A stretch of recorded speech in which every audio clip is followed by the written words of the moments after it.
Hey everybody, Roman versus with the Squashfest podcast and my co-host.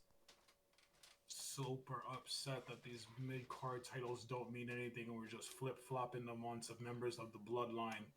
It's the boy Harm.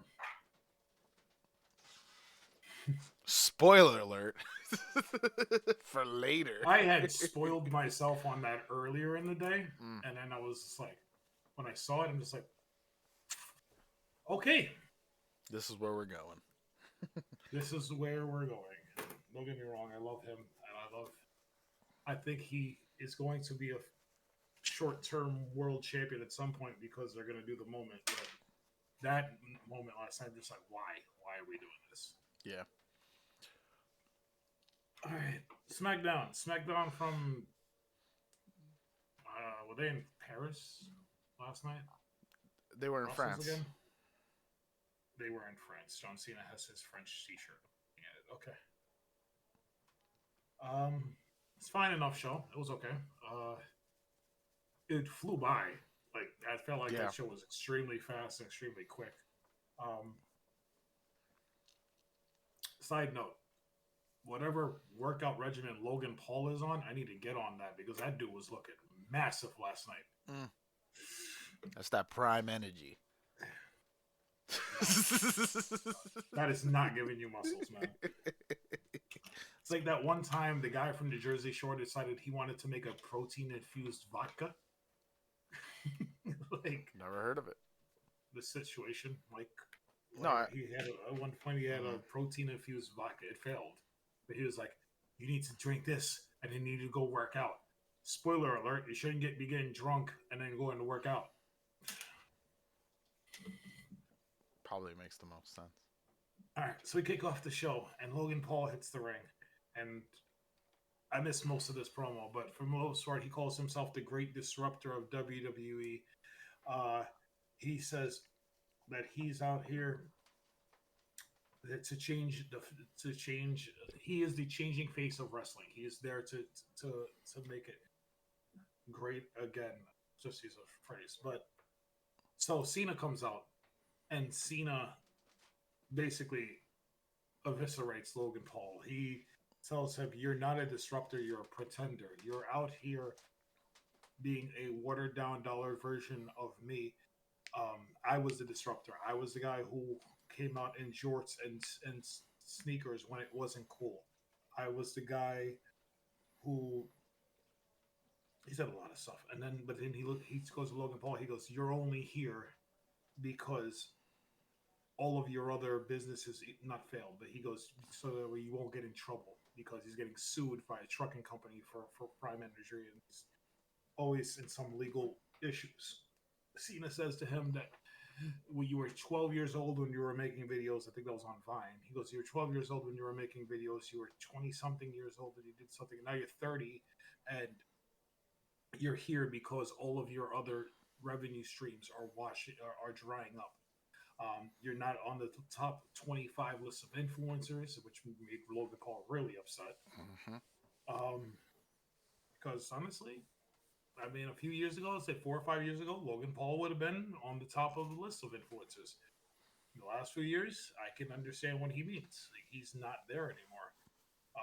He makes a ton of money on his podcast, and he probably has $1 million WWE deal, and his Prime energy drinks are distributed in most stores around this country. So he's making plenty of money, but he prided himself on being, the face of that generation's internet, and he's not that anymore. So Cena goes, "At 30, you make the front pages, but for the wrong reasons." So that goes. Cena tells him that you want to talk about respect. Respect is when you have a bad day, coming back in and saying to somebody, "I'm sorry, I was an asshole. I just had a bad day." So he goes out to the crowd and he goes all the way up the ramp. By the way, I was thinking this, but so if this was, I'm assuming they flew this kid in for this promo. Mm-hmm. I'm assuming that obviously he's a plant. But if that's the case, why did you give him seats all the way up the ramp? Like, why was he not front and center or in that All little the way bend up by the the ring ramp steps and clearly behind like people. behind people. So he had to fight, and it looked like he Yeah. was struggling just to be Yeah, there. the guys next to him gave him no room. No room.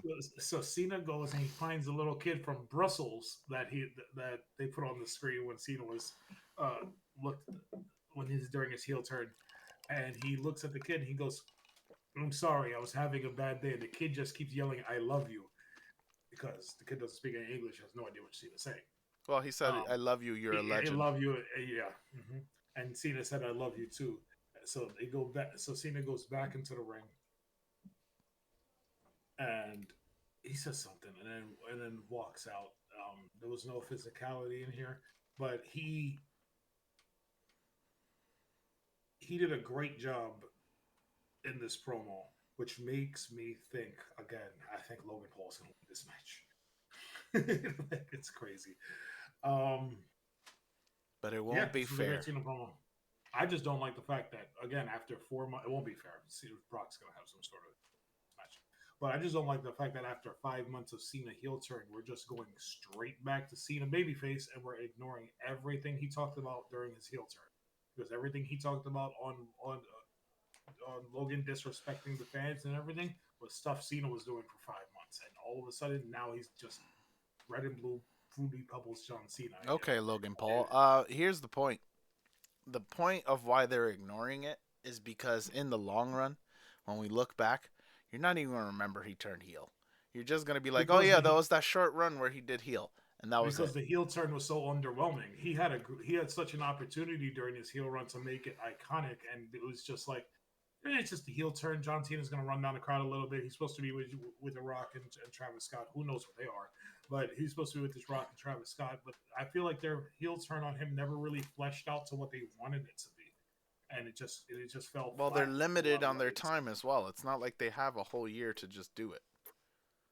Understandable, I get it, but you could have done so much more with that, or it would have been more compelling if coming out of this heel turn, John Cena was more of a like a mixed character or a tweener, or still having the mentality of the heel, but doing the baby face things, still apologizing, but being like, "Hey, everything I said for these couple months doesn't just go away. I really truly believed what I said, but I understand some of the things I did while I was heel are in line with my values."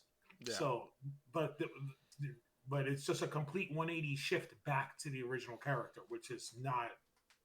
This is just not compelling. It's just like I don't need another 10 appearances of John. I understand why they're doing it for the nostalgia run and for the ending, Yeah. but I don't need another 10 appearances of 2012 John Cena. But here's the thing I need you to remember.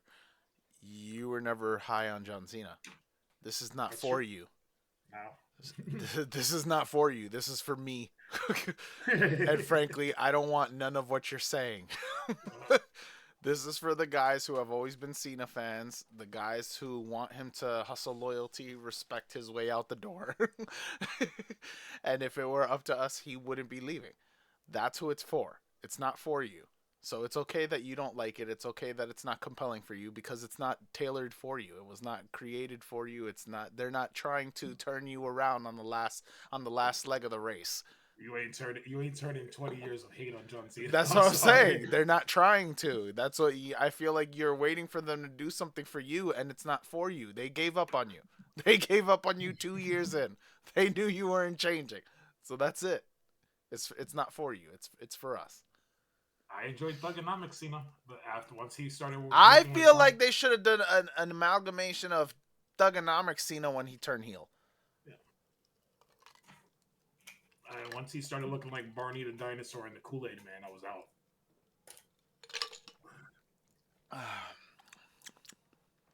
right, so Yeah, I got nothing for that. I don't know what you waiting for.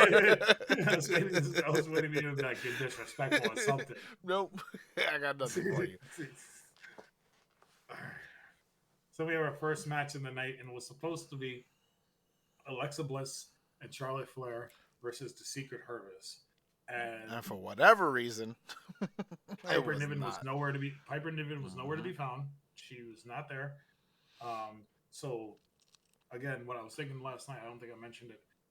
Why did they just replace Piper Niven with Chelsea Green and have her tag with Alba Fire in this match?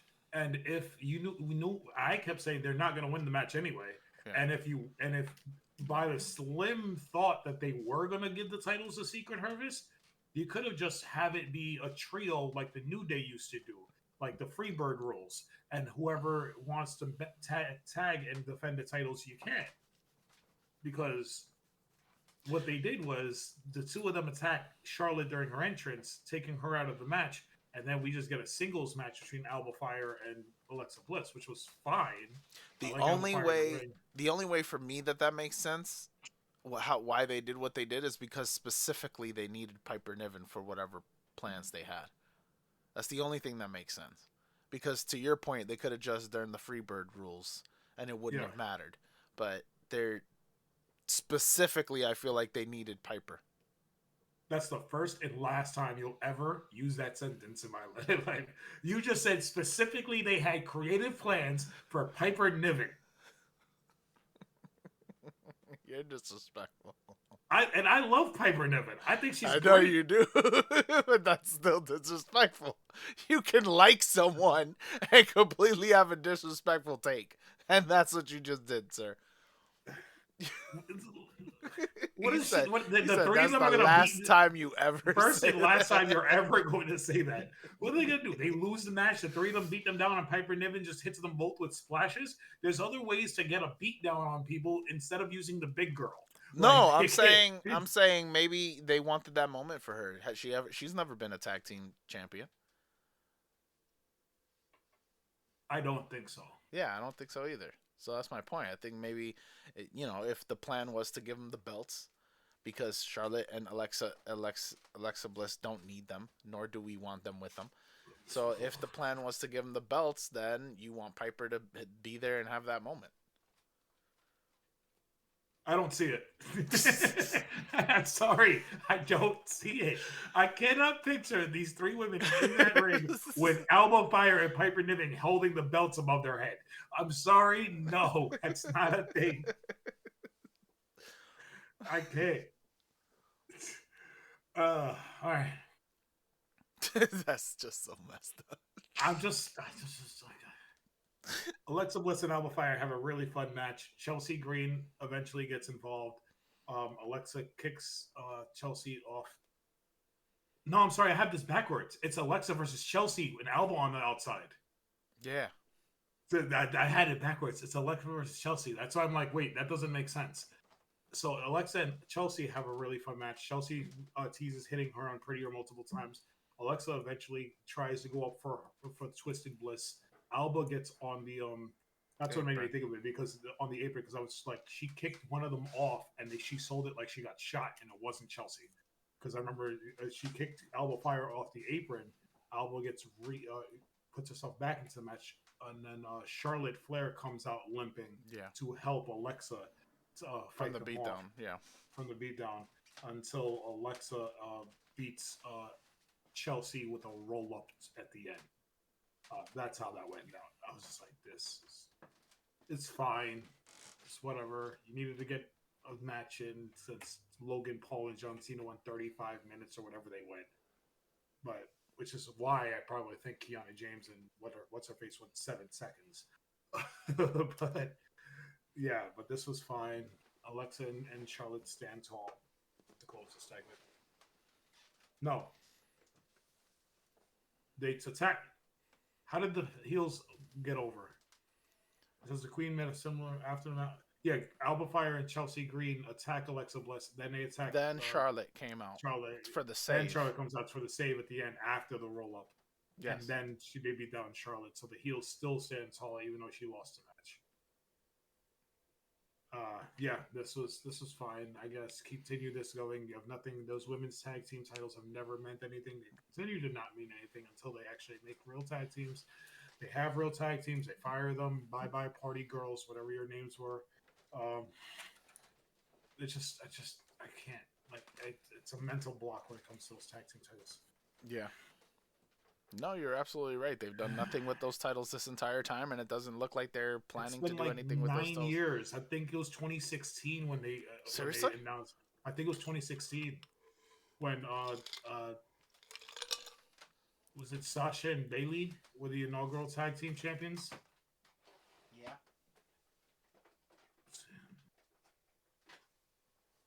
I think it was Yeah. maybe 2018. It was before COVID.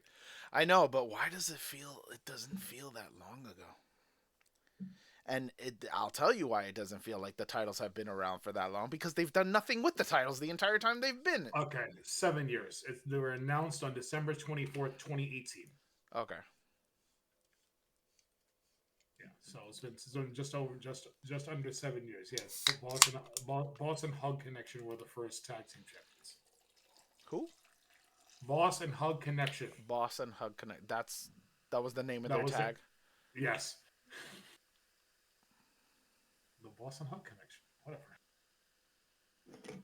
Because remember, this is before Bailey turned heel.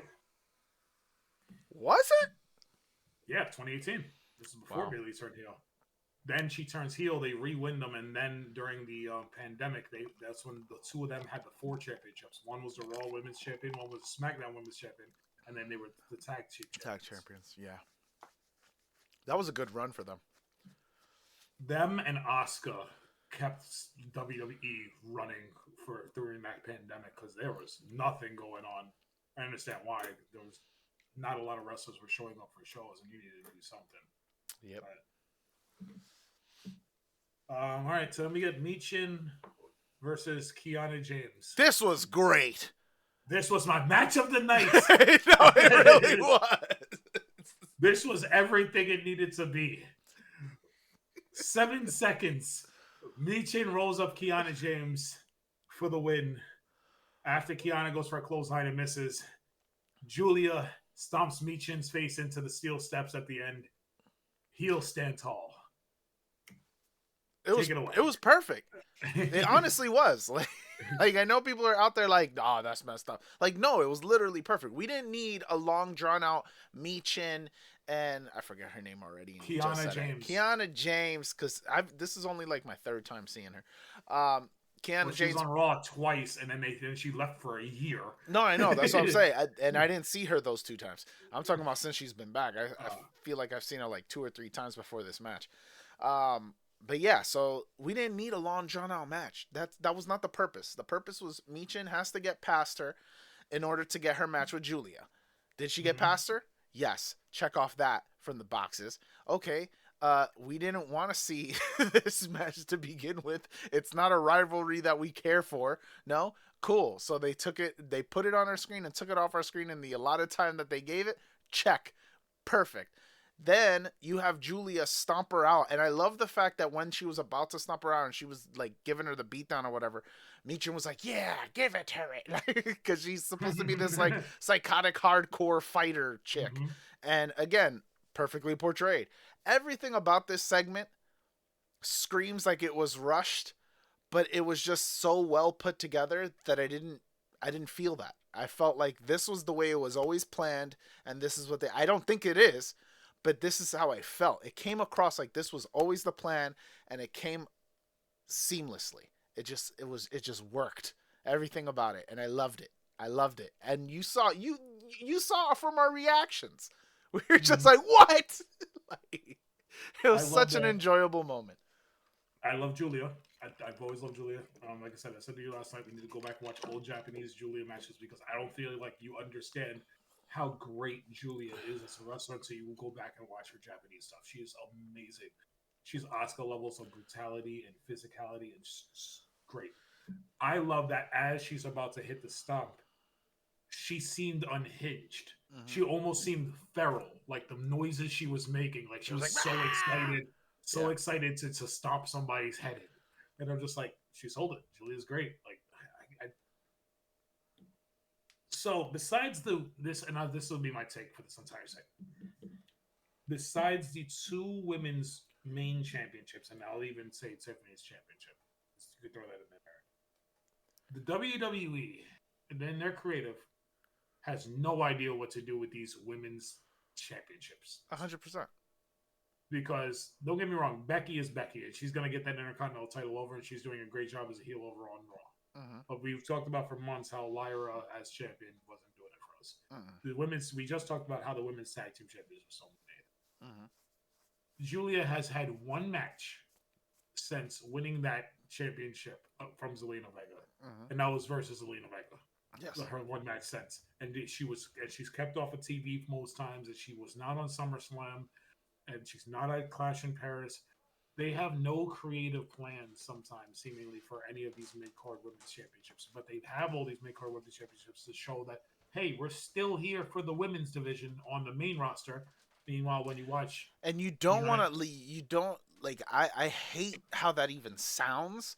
yeah, But that's exactly what it looks like because they're doing nothing with those titles. And to your point, too often the champion is nowhere to be seen. mm-hmm. The problem is too with Julia, you haven't built anybody up to even go after her title. That's why we have a Michin match. You know what I mean? You have to bring people up from NXT because you have 12 women in NXT who you put on TV every single week. Like there are tons of women in NXT. I disagree with that. And here's why.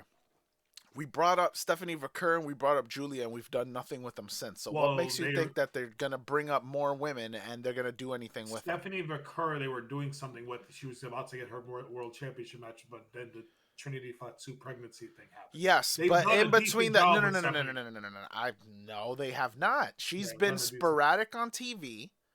They don't use her week in and week out. She's sporadic on TV.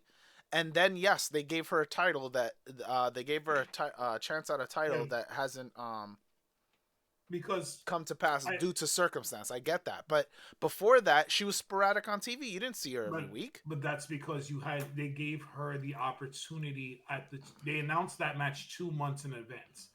So she won the Battle Royal at Evolution, and then SummerSlam happened, and then Clash in Paris. So you have to get through the SummerSlam story of Naomi, Rhea, and Io first before you can get to Stephanie Vaquer. So instead of you could have put her in matches that don't mean anything because she doesn't have a feud. Or why are you going to devote TV time to that when you're just going to have her looming above, and then after SummerSlam you start telling the Naomi Stephanie story. But unfortunately, you can't get to the Naomi Stephanie story because Naomi. I can make the same argument for Julia and say that she's up there looming with the championship, and we're just waiting to build somebody up. But the problem is you don't have anybody built up to face Julia on SmackDown. At least in Stephanie's case, when she did come up, they were using her on TV every single week, and she was getting really great pops from the crowd. When Julia came, they were doing the same thing, but she was with Roxanne at the time. Yeah, and then they split them. And then they put Roxanne in Judgment Day, which gave her an instant story, and they put Julia on SmackDown, and they gave her nothing. And that's when they gave her the title. But agreed. But what we're saying is we're agreeing on two different arguments. You're not going to do Chelsea Green again, and you're not going to do Zelina Vega again. There's no one on SmackDown for her to have a feud against, so why am I going to devote TV time to you? So what they need to do, in my opinion, is bring up a Jordan Grace. Bring up somebody from NXT who you're not using, who already is legitimate there, because you have a few women. You can bring up Jada Parker right now. She doesn't need to win the NXT championship. You can bring up Jordan Grace. You can bring up Lola Vice. You could bring those few women up. You probably have three. Those three are the ones at the top of my head. Probably not the champion. She probably needs more time.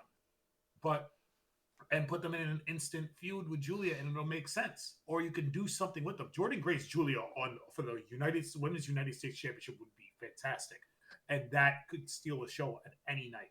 And you can prolong it out. So, but they don't have anybody for her. So why am I going to devote time to you, even if you're one of my champions? Because you're the goddamn champion.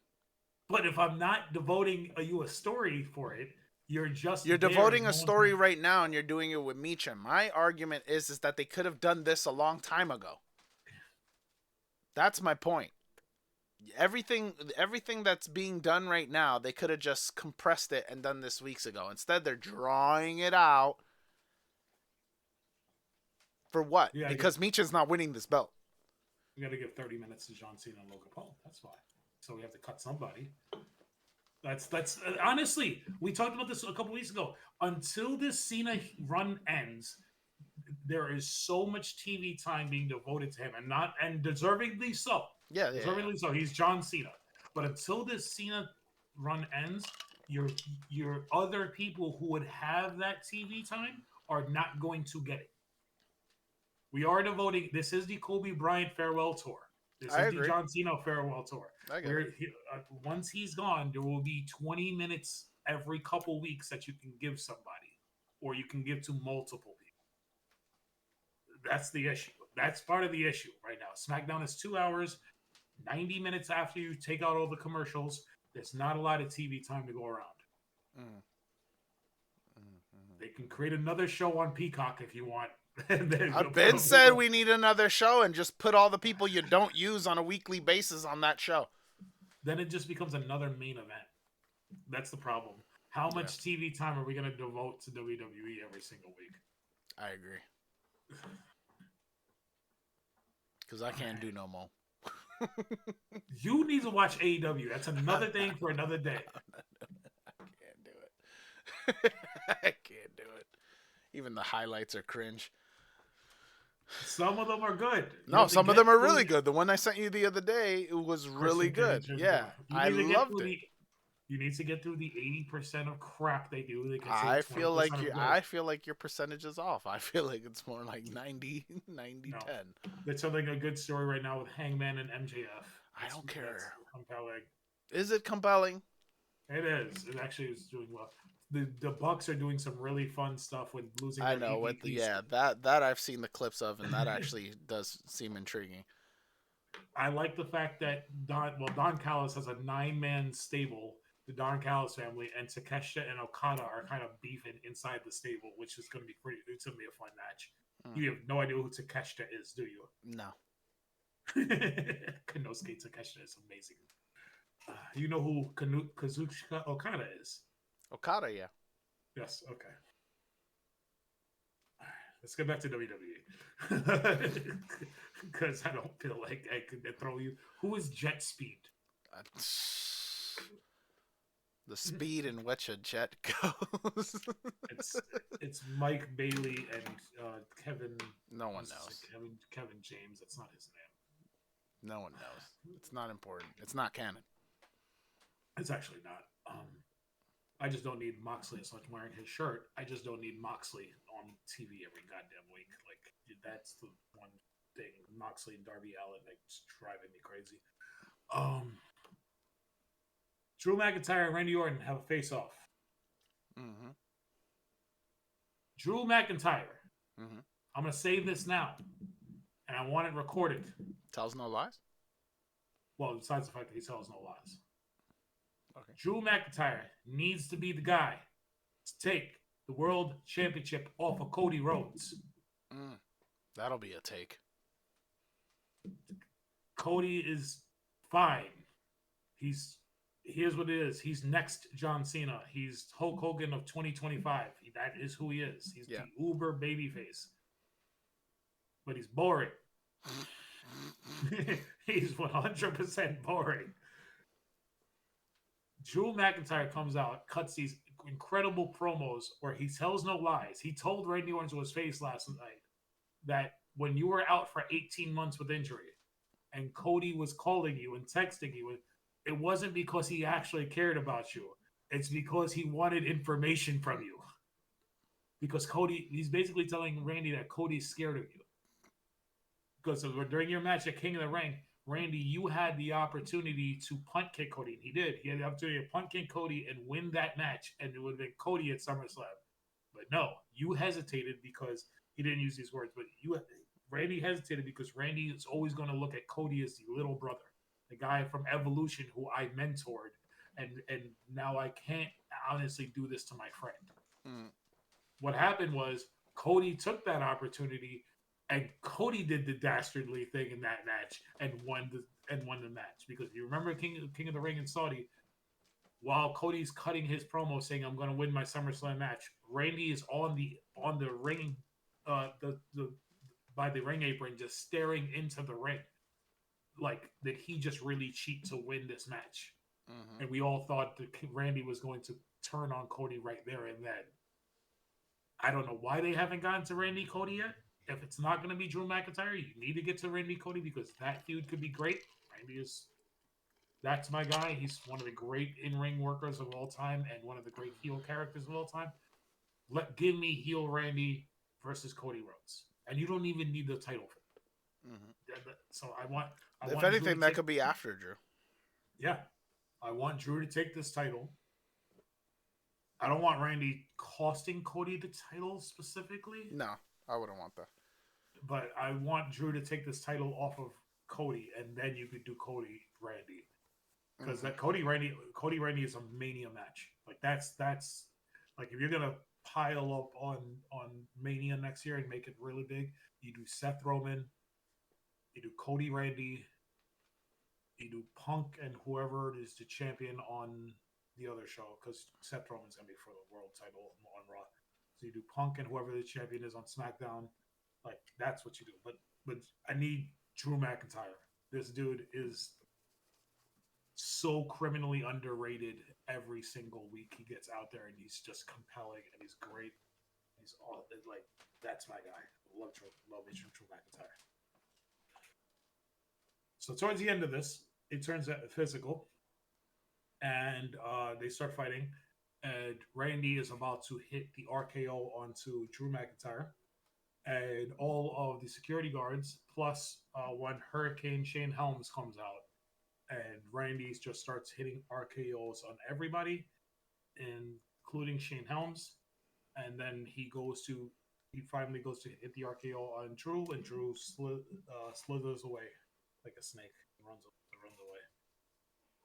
away. This is fine. I just don't know what you're leading to in this Mm-hmm. because like I said, you're gonna get eventually when Cody comes back. This man is taking 7 weeks to sell a Claymore through the table. He's And probably doing the guile, no? yeah, I think that's what it is because there was a photo earlier this week of him landing in Australia to start shooting that movie. That was last week. This week it was earlier this week. Nah, it was last week that photo came out with his hair and the silhouette and Yeah, the floor. no. There was a picture of him actually showing up in his American Nightmare tracksuit, but he had the green tank Underneath? top on underneath. Yeah. I didn't see that photo. Yeah, he arrived in Australia to start shooting. But he's got to come back for WrestlePalooza on September 20th against Drew because we got to get that $30 ESPN money somewhere.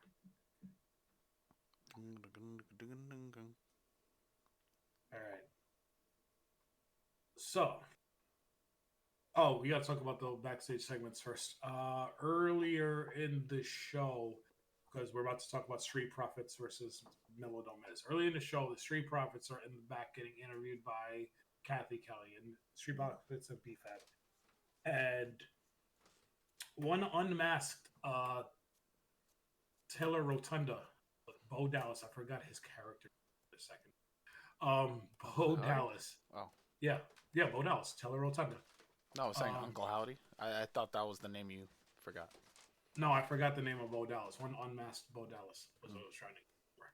Bo Dallas shows up, and this was the more compelling of his two promos. He looks at Montez and Dawkins, and to summarize, because I don't have the exact thing right now, he looks at them. We're about to test whether or not you two are truly brothers. Yeah, basically. He goes, do you think he'll have your back? And what about you? And we're going to test whether or not you two are truly brothers, unlike the Wyatts. Which is, again, what you've been saying for months. Where should be the actual point.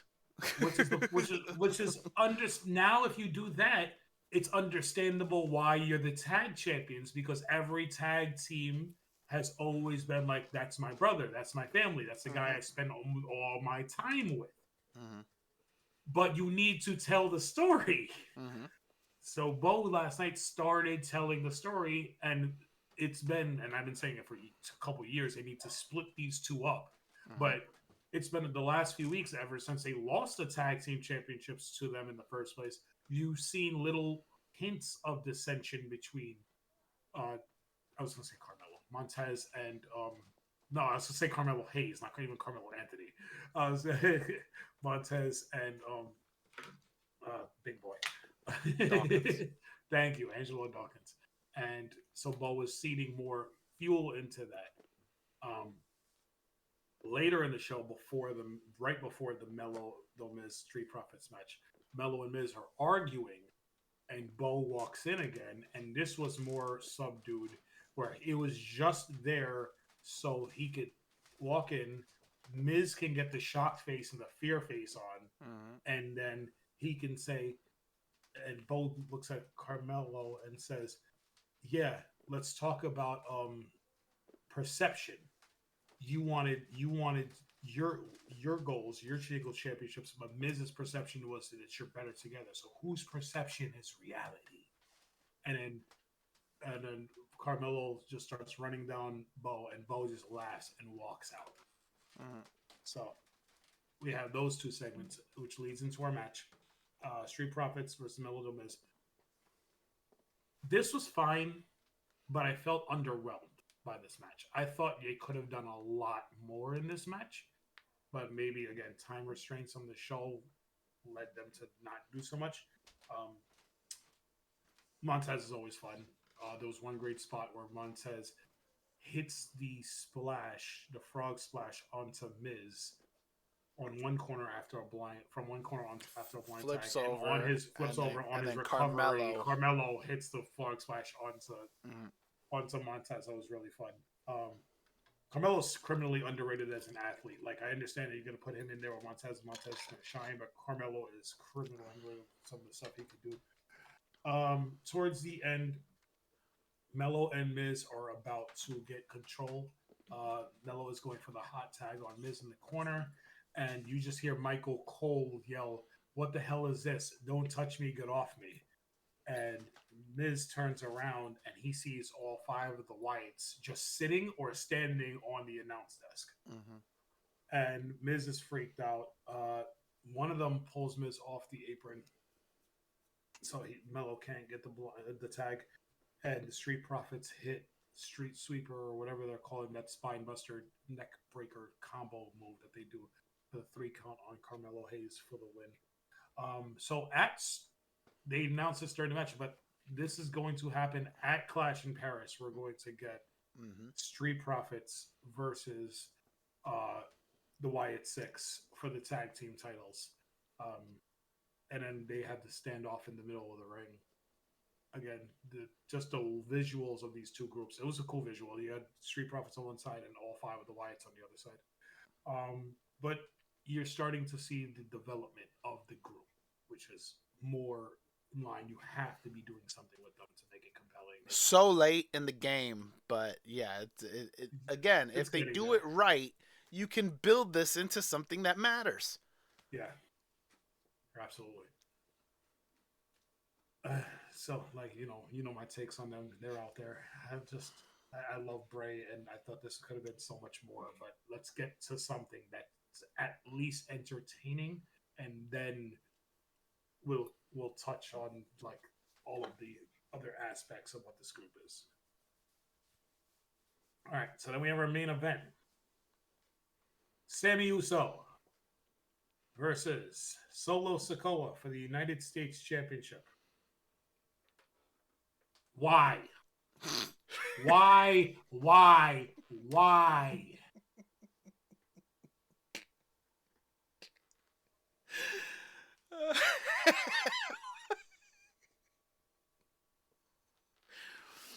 I just honestly did not expect you to go that route. Why? You took the title off of Jacob Fatu. Yes. To put it on to Solo Sikoa. Yes. To have Solo have a short run with the title. Yes. Only to lose it to Sami freaking Zayn in Paris. Why does he need this?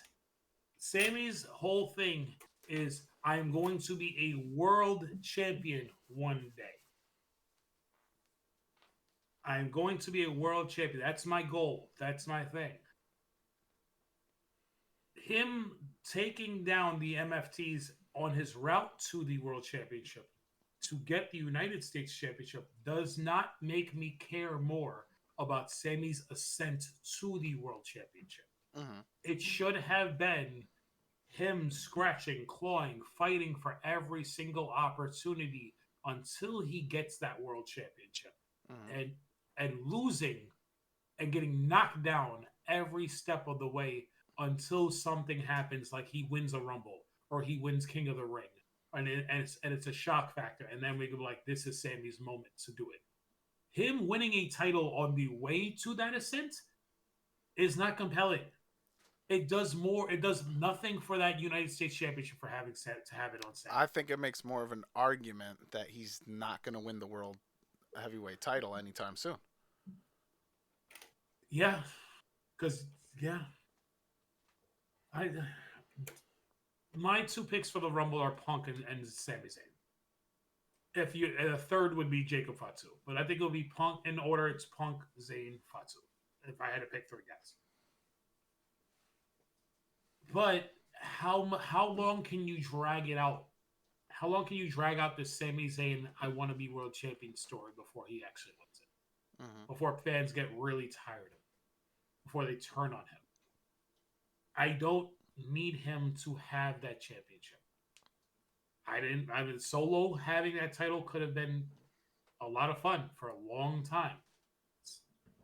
But him coming out and having that on his shoulders, now what are we gonna do? Like, who's are it, You know who I would have preferred it on? It's purgatory for that title, just it being thrown in the bloodline and the MFT storyline for the last 6 months. It's like no one else can go for it. But I completely agree with you. But my thing is if you were gonna give it to a member of the bloodline, I would have given it to Jimmy. Because Jimmy's someone that needs it because he's not doing anything other than tagging randomly and running in for saves. Which is what happened in this match. Which is what happened in this match. It made more sense to give it to him to bring up his profile. Sammy doesn't need it. And especially on his way to get a world heavyweight title. Like, that doesn't make any sense.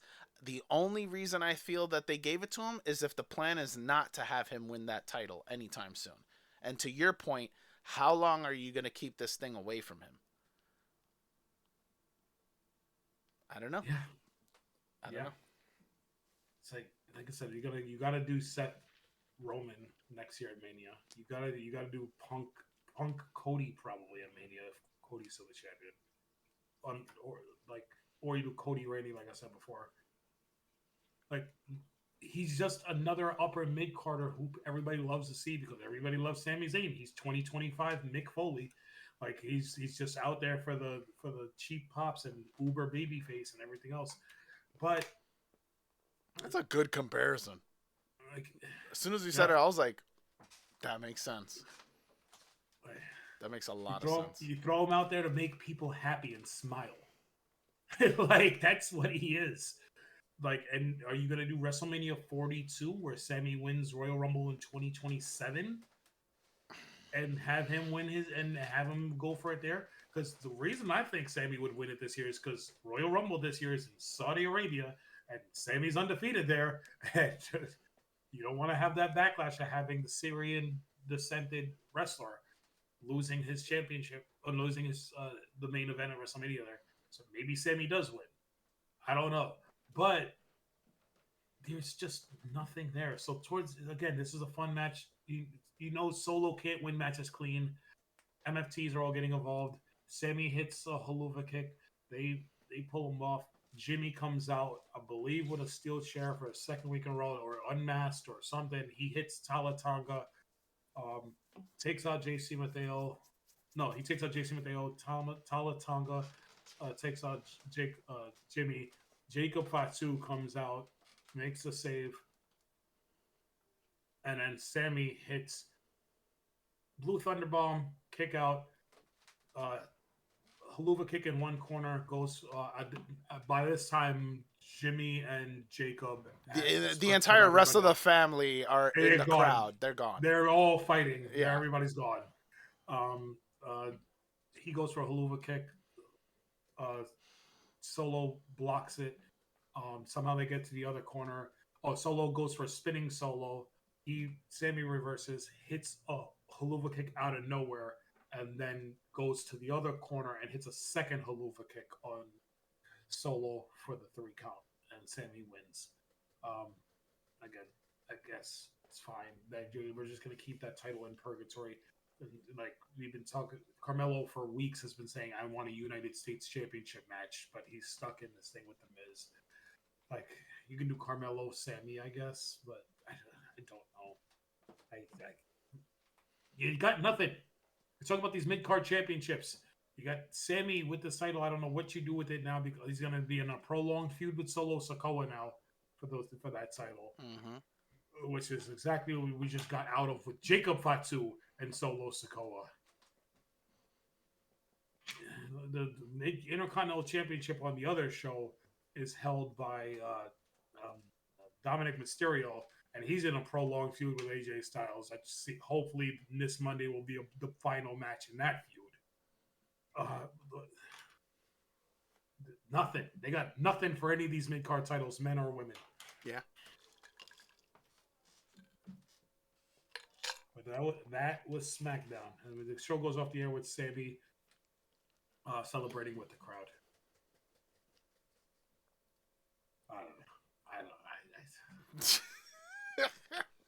I don't know.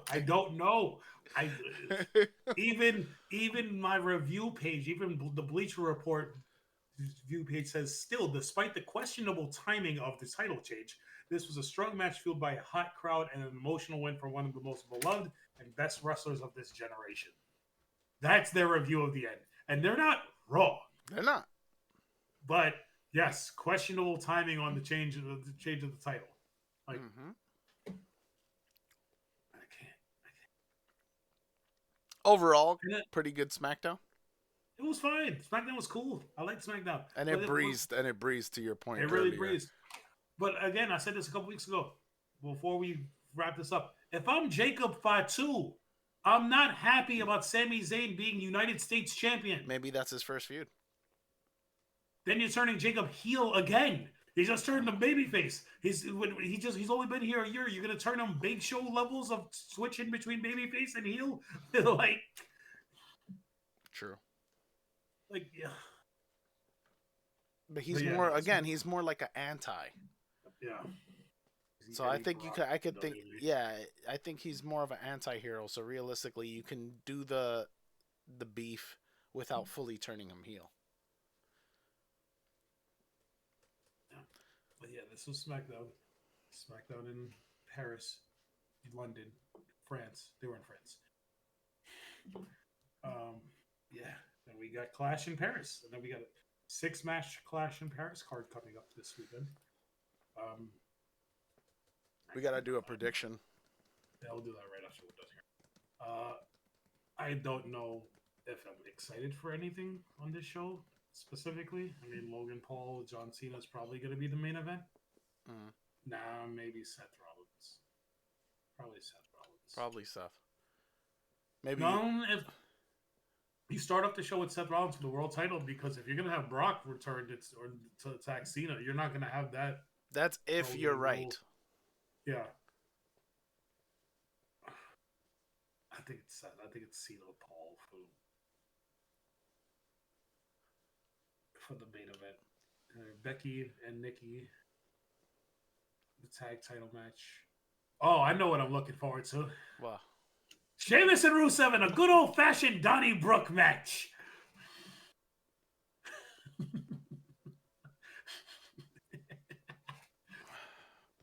That needs to be a Mia Yim. A Michin. No, they're going to give them 20-something minutes of them beating the crap out of each other with weapons. Oh, man. I don't want to see that. Sheamus and Rusev. Oh, you know what we skipped out on? Damian Priest. Oh, yeah, we did. Damian Priest and Aleister Black's promo. Aleister Black cuts promo. In his Aleister Black ways, I don't recall anything he said, to be honest. he just. It was pretty I'll have. underwhelming. It was underwhelming. I'd have to look up the transcript. He just runs down Damian Priest and is Aleister Black. I talk like a intellectual, but I'm really a demonic guy. Yeah. And then Damian Priest comes on the screen and says, I'm a badass Puerto Rican from the Bronx. This is basically what it was. It's exactly what it was. You forget who I am and where I'm from. And then, because I remember you yelling Puerto Rico, and I'm like, he's not from Puerto Rico. He's from the Bronx. He's Puerto Rican. He's Puerto Rican, but he's from the Bronx. He's Puerto I'm a badass Puerto Rican from the Bronx. You bit off more than you can chew. This is not over. I'm gonna come and beat your ass. Da, da, da, da, da. Back to you, Michael and Wade. Yeah. I think we could have bypassed that. Well, it was just to mention that they were on the show. They flew him there to get interviewed by Kathy Kelly for nothing. At least Aleister Black's promo can be shot in the luxury of his own home. He turned out the lights and just cut a promo and send it to me via email. Like there was no reason to spend the $1,500 to $2,000 plane ticket to get Damian Priest over to Florida, over to France. There's no because reason for WWE is hurting for that plane money. They just released. I'm just saying they just let go of two of the most popular wrestlers because they don't want to be spending money on talent. When they released R-Truth and let Karrion Kross go. They only care about the bottom line, which is why they want you to spend $168 a month or whatever it is. No, I think it's like $7 between Peacock, ESPN, Netflix, whatever. They want WWE fans to spend $70 a month to watch WWE programming. That's crazy. They don't care about anything but the bottom dollar. So yes, when I see somebody take a $2,000 plane flight over to France for no reason but to cut a 90-second "I'm a badass" promo, like I think about it. I'm a badass promo. That's basically it.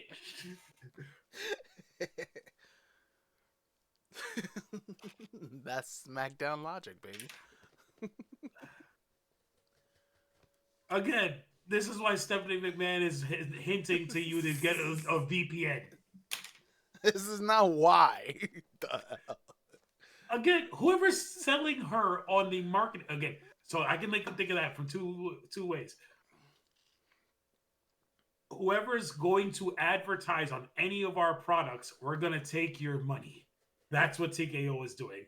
Without the foresight of saying, hey, maybe we shouldn't be hawking a VPN service on one of our podcasts because people can get around paying the $70 a month for our programming by using a VPN. Mm-hmm. Theoretically, I get Netflix through T-Mobile with my phone bill. I can pay $0 a month right now to watch WWE programming if I really wanted to. Mm-hmm. Like, makes sense. But that was SmackDown. Yes. This was SmackDown. Right. Overall, a good show. We're looking forward to Clash in Paris. Not really, but no. Looking forward to and dreading listen, tomorrow's going to be a long day for us. I work until the middle of the day, so I'm going to miss the start of Clash in Paris. So I'm going to come home to watch the 3.5 hour show from like 3:30 to like. What time does the draft start? 6 tomorrow, right? You forgot about our draft? Yeah. So I'm going to be catching the end of Clash in Paris at the time when our fantasy football draft is starting. So great. Tomorrow's going to be a long day for us. Oh God, that means I have to do things today because then Julie's gonna make me do stuff tomorrow if I don't do things today. No, you have a whole day ahead of you I tomorrow. know. Tomorrow, you're gonna be in charge of everything on our podcast because I just worked a 9-hour shift and I hate people. I had a dream. I told my boss I quit last night. That's how bad. That's how that went. That's how that went. All right, so that's Clash. That was SmackDown. We're headed into Clash in Paris. We're gonna maybe we do a TikTok live during Clash in Paris. No, we can't even do that because I'm being work. What the fuck am I talking about? We can technically do our Clash in Paris review early tomorrow. We'll if see. you want, depending on what time the draft ends as well. Yeah. But yeah, that was SmackDown. All right. Well, as always, we appreciate you guys, and you know where to catch us: Spotify, TikTok, iHeartRadio, and YouTube. And we'll catch you on the next one. Peace.